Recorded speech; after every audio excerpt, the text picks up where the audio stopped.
The gate is open. If you do not return in 24 hours, there will be no return. Richard Dean Anderson leads a Special Forces team in Stargate SG-1. A new Showtime original series. Here's a look at what's waiting for you on the other side.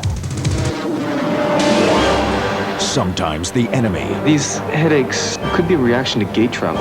...is a whole lot closer than you think. If they could kill you, they would. Oh, God, Jack, you gotta help me. You gotta get this thing out of me. Don't shoot! Release me now or I will destroy you. Shut it down! Now! All along, I've been looking for God, and here I am. Power can be a very dangerous thing. You're saying that that's what sent him over the edge, the sun? I got company. Are you sure? Pretty sure. You're sick and you need help. Do it! Because so help me, that is the only way you're gonna stop me. Throw them in. Without sending the signal to open the iris, they'll die. Do as I say, or you will all die! What are they? They don't look completely Homo sapien. There is an animal within each of us. What the hell's going on? I want you. All the victims are acting like animals. Notice the swelling of the brow ridge? This appears to be highly contagious. Are you saying we could have brought a new plague to this planet? Yes, sir, that's exactly what I'm saying. And you thought cloning sheep was trouble. The electromagnetic energy in the crystal has the ability to mimic things. Whoa! Who's me? You mean, who am I? Take him into custody. Anyone nearby could get a lethal dose of radiation. Each week, a new gate, a new adventure, a new world to explore. Go! Richard Dean Anderson in Stargate SG-1. A new Showtime original series. Every Friday at 10. Now stay tuned for the Stargate saga. See you on the other side. Better hang on to something, Mr. Secretary. This is how we open the front door around here. Are we alone in the universe? It's a question that's been pondered through the ages. Now, on the threshold of a new millennium, in light of breakthroughs in space exploration, Roger, roll, Columbia. science fiction seems to be mirroring science fiction, building a new audience for powerful works of imagination like Showtime's new sci-fi series, Stargate SG-1. The idea of going from world to world is a science fiction idea that goes back as long as science fiction goes back. But what I love about Stargate is the gate is something that gives us, meaning the here and now, the people in our world, access. It's astronomical is exactly the right word. We're not flying in futuristic rocket ships to get there. It's the human beings of our century that are taking these adventures and going to these worlds. The Stargate saga began with an idea about an object that had been buried for thousands of years. A mystery. A secret. A threshold to the future. It was called Stargate, one of many works of imagination envisioning other worlds. But few were as powerful and inventive as MGM's 1994 hit film, starring Kurt Russell and James Spader. The premise of that film was transformed into Showtime's 44-episode adventure series, Stargate SG-1, starring Richard Dean Anderson. Imagine you are a member of an elite military unit. Your assignment, guard an ancient portal that allows instantaneous travel to the remote planet of Abydos. The unit is classified for good reason. If the U.S. government actually found this thing, they wouldn't want anybody to know about it. Now, these teams will operate on a covert, top-secret basis. No one will know of their existence, except the President and the Joint Chiefs. Colonel O'Neill? Sir. Television viewers know Anderson as the man they called MacGyver, the thinking person's action hero. Let me put it nicely. Get me the hell out of here! It's a different venue. It's a different character altogether. We're talking about a military man who totes guns, and I mean, that's how he goes off into his world and his day's work. MacGyver was the other side of that. He was sort of the softer, has left side, right side of the brain. We could do that kind of comparison. MacGyver was more left side, I guess. But in Stargate SG-1, Anderson is on the right side, leading his team into new worlds of danger through the Stargate. It's an adventure every week. But I was a big fan of Indiana Jones. That kind of thing was my genre. And that was always the most attractive, action adventure.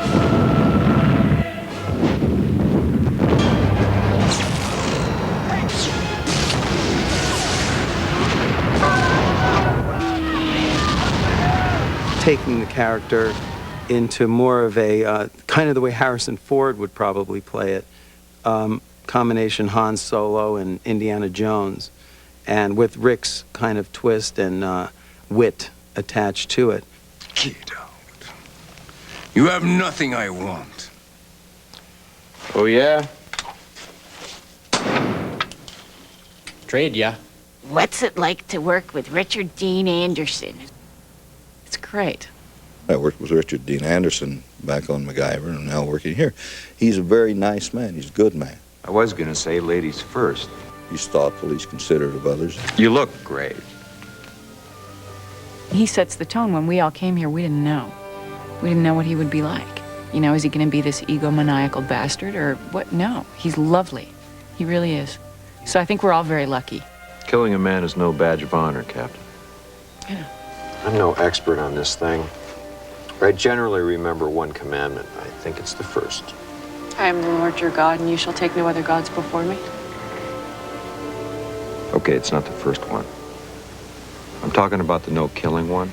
He doesn't toot his own horn. He doesn't play games. And when you've done as much as he has in this business, that's pretty rare to find. But for all of the complexities of Stargate SG-1, Anderson manages to keep a sense of humility and humor. Watch this. Oh, I don't need makeup. Go ahead. Thank you. There's no accounting for taste, but people have enjoyed watching me misbehave in front of a camera for some years. So the combination of what people know about me and what I think they hopefully sense I can bring to the character, plus the concept, the franchise, the premise, the Stargate itself, the sci-fi venue is, I mean, it's going to be a lot of fun. Fun, that's the operative phrase. It's going to be a fun romp, if I have anything to say about it. And obviously, the way I've been yapping away here, I do.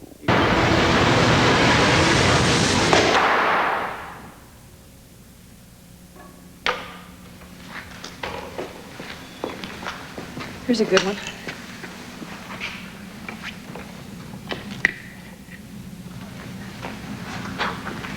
You received permission for me to fire my staff up in the gate.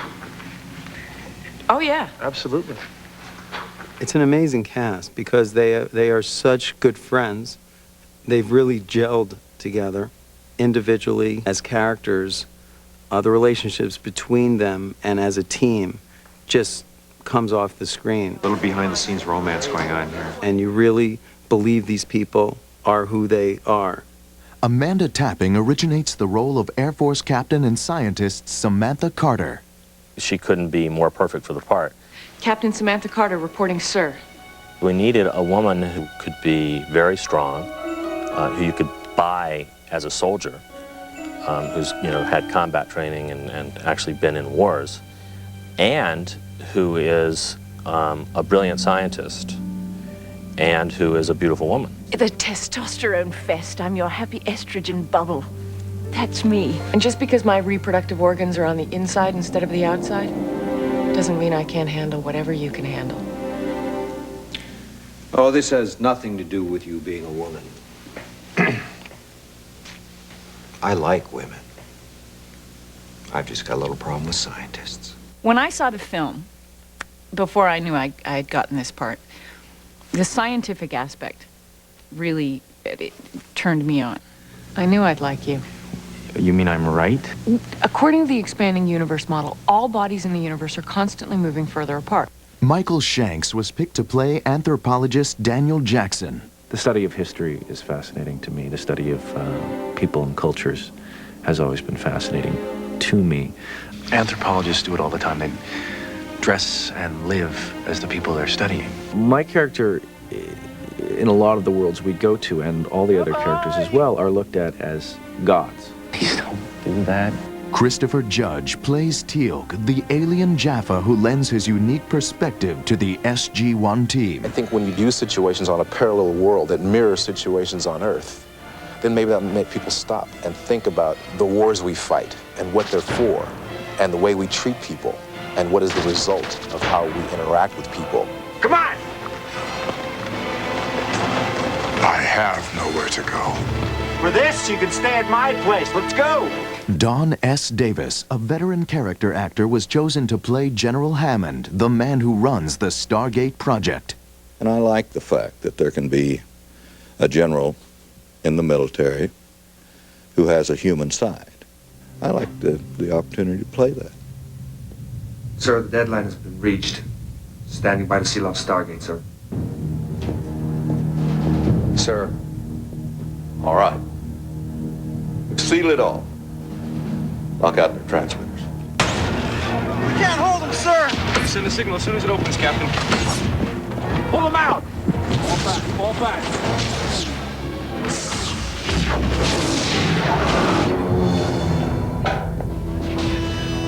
Sir, a wormhole has just been established on the other side. Belay my last order. Do not seal the gate or lock out their transmitter codes. Yes, sir.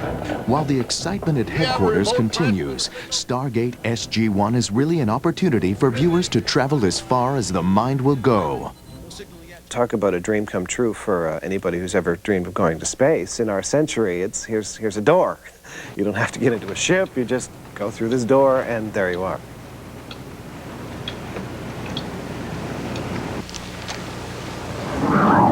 The Stargate really is a door. That's all it is. They're walking through a door. We shouldn't care as much about the door as who it is that's walking through it. And when they come out the other side, they get thrown. As our characters learn to walk through it, they need to learn to stop fighting it. Oh, I think I'm gonna be sick. Maybe you shouldn't have had that big lunch, huh?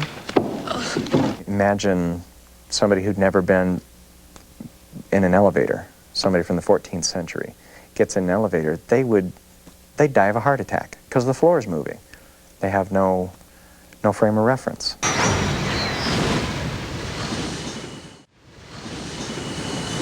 It's not just the team member that adapts to new environments. Colonel O'Neill. What do we got here, Teal'c? I do not know. As we go, we're learning more and more about the mythology that we're creating. I am a Jafar. And that makes you...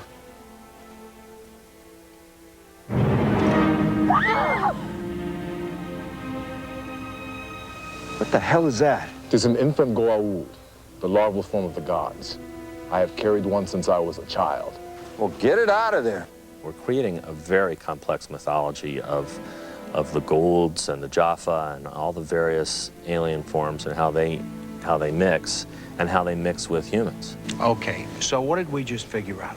Basically, the people that our teams meet are really generations brought forth by our own ancestors. If our ancestors had rebelled and buried the Stargate, you would have not become strong enough to challenge them. And the galaxy is populated by the ancient peoples of Earth. There could be millions by now. Then you are their greatest hope. That is evolving to the point where, some of the things we thought we were going to do down the line don't work anymore, and new ones are rearing their ugly heads. There are plenty of ugly heads, but each mystery leads to others with subplots and flights of fancy that take science fiction to new levels. All good science fiction, in my opinion, is very metaphorical or allegorical, both. It's a way to study ourselves.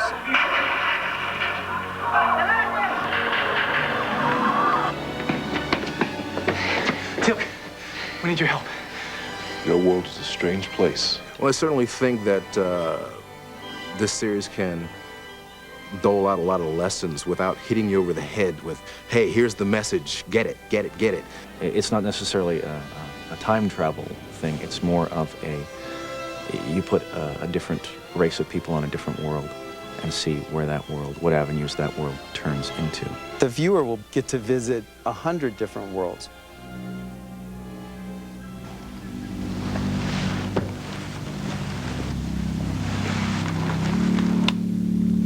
When in Rome, we can visit a new planet every week.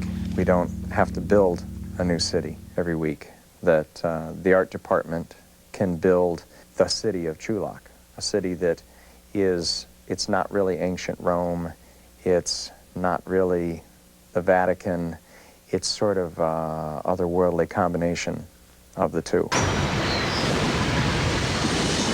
Let the Stargate saga take you through the gate and behind the scenes to meet the creative team for one of the most innovative and ambitious new programs on Showtime.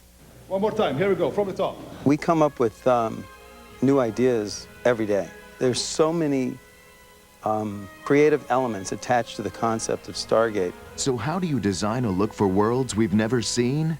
Answer: by drawing on the rich diversity of our own planet. We take sort of historically based costumes and we sort of give them a modern interpretation. And you put all sorts of different periods together too. I mean, that's the other thing that a lot of people may not, be aware of, but, you sort of are borrowing things from different cultures and different periods, and somehow if you put them in different contexts, they sort of take on an otherworldly quality. The inspiration for this was definitely taken from some Aboriginal clothing, or lack of clothing. I mean, it was basically, and this was all made out of raffia and very cleverly dyed. We were literally taking bits and pieces of different cultures and different time eras, putting them together in a way that was not recognizable. This show doesn't work without all the incredible talent that goes into it from every department. Production designer Richard Huddlin came up with the big picture. It's a complicated process on a show like this in that we have a model department. They built the star ring in the pilot. They built all the serpent helmets and all of the complex model work. Huddlin began looking at drawings from the original movie and examined sets stored in Los Angeles. He then set out to expand on the concept, creating this Stargate military compound, which was moved to the actual shooting location in Vancouver, Canada.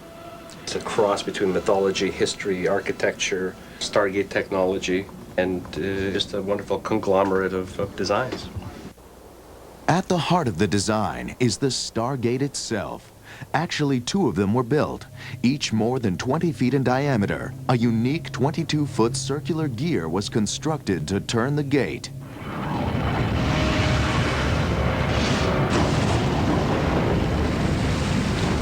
my God. One of my favorite effects in probably the last 10 years is what we call the kawoosh. When the gate starts up, it's that blast of energy that comes out of it. What they did on the movie was a water tank that they blasted like 50 pounds of pressure of air down into it, and it creates this column of water. And I just thought it was a really ingenious use of physics, basically. Every time you see the Stargate, it raises your expectations of where they're going to go. You just start to raise the question, okay, where are they going this time? Through the Gate next, a look at episodes in the weeks to come. In The Enemy Within, Teal'c returns with SG-1, and some question his allegiance to the unit. With all due respect, sir, I don't think he saved the lives of my team or came over to our side so we could become a damn guinea pig for U.S. military intelligence. Back up, Colonel. He switched sides once. Are you 100% positive he won't switch back? Yes, sir. Well, you are alone in that assertion.